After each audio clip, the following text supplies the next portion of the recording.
Some of the pros to going with the AMD CPU is that the AM4 socket is widely supported by a lot of different motherboards, right? Or a lot of different motherboards with the AM4 socket support a wide range of CPUs. So this means that you can invest or plan your build for the now and in the future by going with AMD, starting with a low cost to entry CPU, right? Like a 2600 or a 1600, a premium motherboard with a lower end CPU until your needs change. Now, on the AM4 socket, this could vary depending on the motherboard, quite naturally, and of course, you having the right BIOS or microcode to support that family of CPUs. But the AM4 socket has support to up to the 16 core for 3950X and 5950X. Should your workload demand 16 cores or 10 or more cores or 8 or more cores, which is a more flexible core count to be at for most of your general uses, general needs, or general uses for your system. Rather, that's just gaming, which 8 cores is a good starting point. But if you're looking to do more than just gaming, like you want to create content beyond just videos or beyond just running a YouTube channel, maybe you want to edit videos, maybe you want to create thumbnails, maybe you want to capture your gameplay and upload it onto YouTube, or you want to stream them out to Twitch. Having an 8-core CPU is a good starting point to be able to do all of those things in an efficient manner. But on the AM4 socket, you can take that to the next level and say upgrade to the 5950X, starting with say the 5800X, which is the CPU we featured in the mini ITX small form factor build video. Right, a great fantastic CPU for gaming. But you can take that up to the next level and go with a 3900, which is the 12 core 24 thread Ryzen Zen 2 CPU, or the 5900, which, hang on to your butts, because that's essentially your fastest option, right? Your fastest gaming CPU, but we're going to get into all of that. But on the AM4 socket, this is one of the biggest pros to going with an AMD, a modern AMD platform right now, is that AM4 socket has it's well supported, right? Its longevity is unquestioned, unfathomable, a wide range of CPUs in different classes, to where again you invest in the right motherboard. You're not future proofing. Remember, you're not future proofing, but you're keeping up with the future. When you're going with an AMD CPU, chances are you're going to get the most value for your money, the best price to performance or value for your dollar out of the chips, regardless of the family or line of CPUs you're in. That could be all the way down to the Ryzen 3. But most importantly, one of the underrated pros to going with an AMD CPU right now in 2021, speaking of coolers, is that they're rising all the way up to the 3800X, right? Their CPUs come with a cooler, and that could help you save money on other components. Or you could very much still add to that, because the coolers that come with the Ryzen lineup of CPUs are about 65 watts. They're rated for about 65 watts. So while you won't be able to do any aggressive overclocking, you still should be able to take advantage of PBO and PBO2. I've seen this with nearly every Ryzen cooler I've used here in the past, which some of you can find in the older parts of the catalog, where we reviewed the 1600X and we did the build with the 2600X.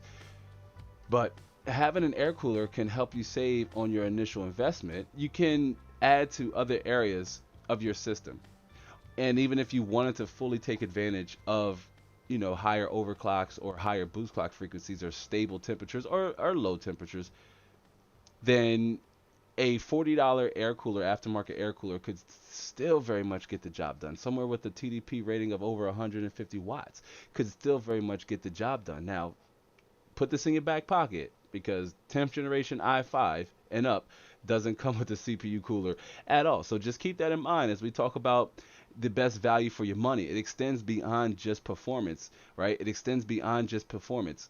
That also is included with the fact that their CPUs come with the cooler, come with a well-capable cooler. So that right there is passing down even more value for your money. If that CPU costs $160 or $170 and it comes with the cooler, then this benefits you as a consumer, because you're getting more value for your money. But it's not all sunshine and rainbows. So let's segue over into the cons to going with AMD, because you got to take the good with the bad, and yeah, put the baby out with the bathwater. But you got to take the good with the bad in all things in life. So starting with the first con, and that is, here as of recently, AMD's latest and greatest, or their fastest CPUs for gaming and productivity, has, creeped over on the more expensive side, right? We've seen this with Ryzen 3000 with the 3900X and the 3950X creeping up past that $500 and $600 market cap or target, and that's incredibly high given that these are consumer grade CPUs. They're not high-end desktop or HED. They're not in that consumer group. These are consumer based CPUs, and that is that's a lot of money for a CPU depending on what it is you're trying to do. So the value kind of starts to diminish at that point, as you can get a CPU that costs probably a third of the 5900X and even the 5950X, and still have a machine that can deliver the performance that you are targeting, right? Especially at 1080p. If you're just gaming, you don't need a CPU with any more than, I would say, in my honest opinion, depending on the game, 8 cores, good starting point. 6, even better if you are just starting out your journey with wanting to build a PC, right? You don't need the 5900X to accomplish decent FPS, gaming at a high fidelity and high resolution. It really should also start with your graphics card of choice on what you're going to pair with that CPU. But here, as of lately, AMD's latest and greatest has edged on the little expensive side. AMD no longer wants to be viewed as the budget alternative anymore. They want to compete in the higher end space. They want to compete with Intel's fastest gaming CPUs with multiple cores and high boost clock frequencies, and they're willing to, charge the premium to do so. Now, so long as they can continue to add value, somehow, some way, they can continue to shine with those higher end SKUs. Because as you see, as we switch back here, other cons to going with an AMD CPU is that it uses a PGA design. When you are installing an AMD CPU, this is one of the most talked about moments of the whole entire process, and that is how you handle that AMD CPU with those delicate pins. Because a ½ inch drop, a 1-inch drop, just a scrape, or you're clumsy during the whole entire process. One bent pin can likely leave you with having to buy another CPU. This is if it's caused by build error, or if you are servicing your system. And we talked about this in last week's live stream. Let me switch back here, but we talked about how the method I use to remove CPU coolers off of motherboards that haven't been turned on in a while. Say the thermal paste is dried up and I need to loosen it. Cliff had made a few recommendations. We talked about using a heat gun if you're unable to get the system to turn on, if there's like power issues and it won't boot up at all, or if it turns on and immediately shuts down and you can't get the CPU cooler off. Instead of pulling up, try to just uninstall the motherboard altogether, take the whole thing out, unscrew the CPU cooler, and lean the motherboard upside down. After you've either found a way to loosen up the thermal paste by applying indirect heat, just loosen up the thermal paste, turn the motherboard upside down, just let gravity have the CPU cooler fall down. Don't pull up, because if you pull up with too much force, chances are you can pull that AMD CPU out of the socket. And depending on if it's a left to right pull, or say the thermal paste might have loosened, and instead of pulling right up, you turn the cooler and then lift it up, that's no good for the pins, fam, that's inside the socket. And that's a surefire way to find yourself looking at the CPU cooler with the CPU still mounted onto it after you removed it from the socket. Not a good sign. So what I recommend is, if you can't get the computer turned on, right, to loosen up the thermal paste, stand 3 to 4 inches with a hair dryer, right, or some type of heat gun. Stand about 3 to 4 inches away from the socket, and about 20-30 second intervals, just point the hot air down towards the socket. And what that's going to do is it's going to loosen up the thermal paste. It's going to make it a little easier for that cooler to just kind of melt off of the IHS without you having to apply, say, vertical force. Is what I don't recommend, is applying vertical force. So that part of the process could be super intimidating, And that's largely because even if you drop the CPU, just installing, I wish I had an AMD CPU. I have one right here in the socket. Hold on, fam. Let me see if I can. But these pins, even if you drop this, an AMD CPU with the pins on the back of the CPU here, about a 1 to 2 inch fall down into the socket will be enough to possibly bend or shift some of the pins to where when you go to install it on your socket, they may shift in a position that it's unnatural to the pin, and it will cause it to bend even more. I've watched tech tubers, my guy Brian over at Tech Yes City, I've watched him do a video where he bent pins back on some CPUs that were sent into him by members of his audience, and it just looked like an utter waste of time to me, because there's no guarantee, surefire, there's no guaranteed method of doing it to ensure that the CPU is going to function again. Matter of fact, it's not even guaranteed that it will function again. You could bend the pins back and it could still be in a disturbed state to where the CPU just won't function as it should. You can even bend the pins back, be able to post, jump into the BIOS, but maybe say as soon as your CPU goes under load, your system could be met with the blue screen. There are all types of possibilities that goes with damaging your AMD CPU, and it's one of the reasons why most builders, or most inexperienced builders, like Cliff mentioned, build or don't respect the delicacy of these pins, and they end up damaging it during the upgrade process or during the build process. Let me switch that back in there. There's a story behind that CPU.Maybe one day I'll do a talking head video on it, but there's a story behind that CPU. The pros and cons to going with Intel. Ooh, Team Blue, because there are certainly some pros and cons to going with Intel as well. So we're going to dive in and talk about the pros and cons really fast here with going with Intel.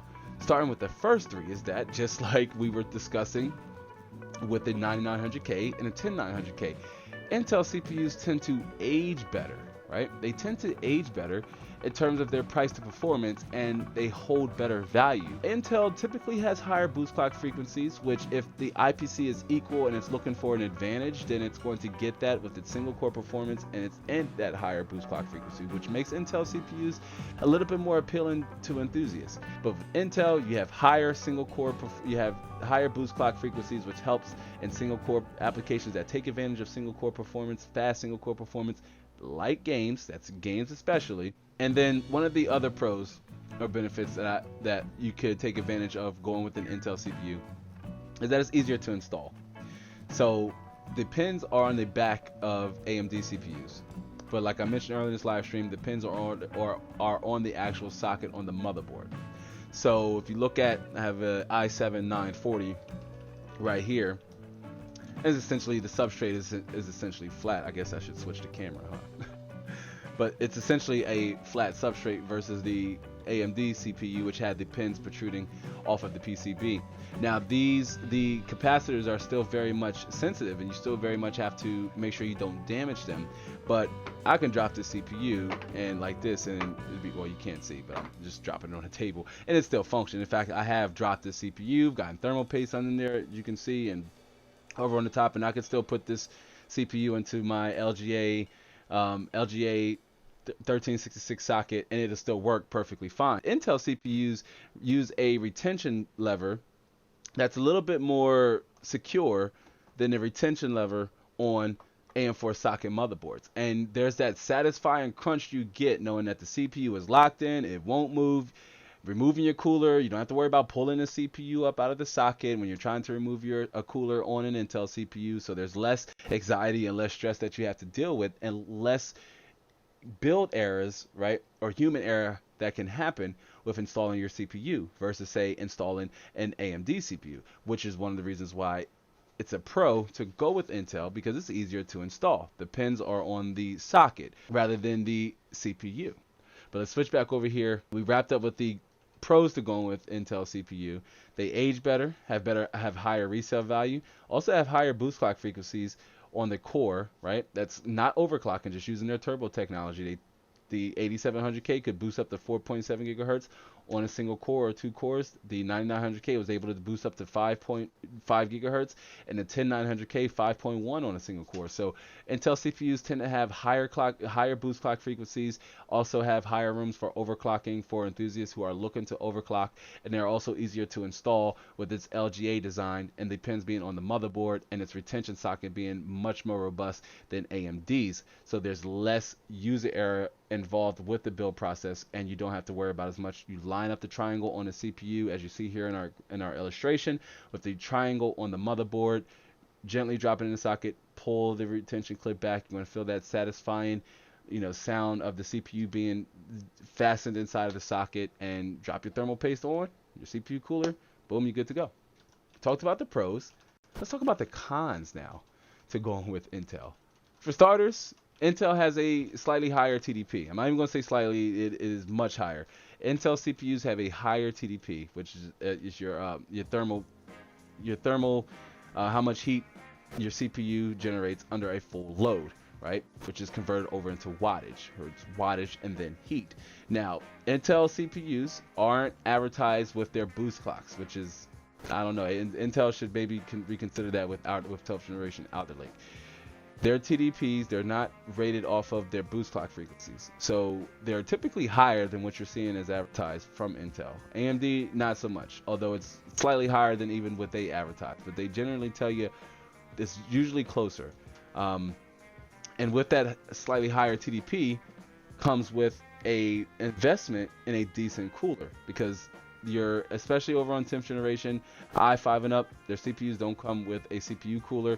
So with that higher TDP, to really take advantage of those high boost clock frequencies, or your CPU being able to turbo up to its maximum frequency, you're going to want to add to that initial investment. You're going to have to add to that initial investment. Unless you're going with an i3 and you're okay with the stock cooler, you're going to have to add at least $50 to $100 for an aftermarket AIO or an aftermarket air cooler, something like the Be Quiet Dark Series Pro, or even higher depending on if it's an i5, if it's the 6 core, if it's the 8 core 10700K, or if it's the 10 core 10900K. It really could depend on what it is you're trying to cool. But one of the other cons to going with an Intel CPU is that there's a higher cost premium at launch with slower price drops. If you look at the 10900K, for example, which is a 10 core 20 thread Intel CPU for about $300. I checked before the live stream, the 10900K still very much going for about what it did at launch, which was about around this time last year. So it's almost a year old, and it's still selling for what it did at launch. The 5800X isn't, right? It's about $50 to $60 less than what it did at launch. It's actually an incredible value CPU at its price point at $394. But you have to ask yourself, what position can I be in down the road? Much better position than, say, going with an Intel CPU. Because of that higher cost premium, it launches at a super premium. Like the 10900K was close to $600 when it launched. MSRP is about $549, give or take. The 9900K, same thing. It was an expensive CPU. It was over $500. It just now started to see the price drop down, but that took about 2 generations for that to happen. So you figure when 12th generation, when Alder Lake starts to circulate the market, when 12th gen Alder Lake starts to circulate the market, we could see price drops a little bit further on the 9900K, and maybe even on the 10th generation side as well. We will have to see how that manifests. But one of the other biggest gripes and complaints about Intel is that its socket lifespan. And you typically only get about 2 generations out of your Intel motherboard, right? We saw this with 6th and 7th generation. Then you had to buy a new, 100 and 200 series chipsets. Then you had to buy a new motherboard with the 8th and 9th generation, more so because every time Intel does this, they're changing the pin alignment on the socket of the motherboard, and they're usually activating like pins that aren't being used for extra power delivery to accommodate for more cores in a CPU. For example, going from the 6 core 12 thread or 4 core 8 thread 7700K to the 6 core 12 thread 8700K requires you to shift over to a new motherboard. Same socket, although it was revised in version 2. And then 8th and 9th generation CPUs supported that 1151 V2 socket. And then if you wanted to get a 10th and 11th generation motherboard, you had to switch over and invest in an LGA 1200 motherboard. So that requires you to get another motherboard. So typically, Intel only supports their sockets for about 2 generations. This has been the case for the past 5 to 6, 7 generation of CPUs. Intel CPUs don't have a long socket lifespan. Like what we're seeing in the AM4 socket, y'all, it's essentially unprecedented because it's been supported. All of the AM4 motherboards, for the most part, the budget ones aside, support the newer CPUs with a BIOS update, right? X370's motherboard, depending on what motherboard it is, can support a 3700X and in some cases a Ryzen 5000 series motherboard. But the ASRock B350 motherboard, the B350 Pro 4 motherboard, that motherboard has support for Ryzen 5000 series CPUs up to the 5950X, which is insane because that motherboard can be had on the used market for about $50 to $60 right now.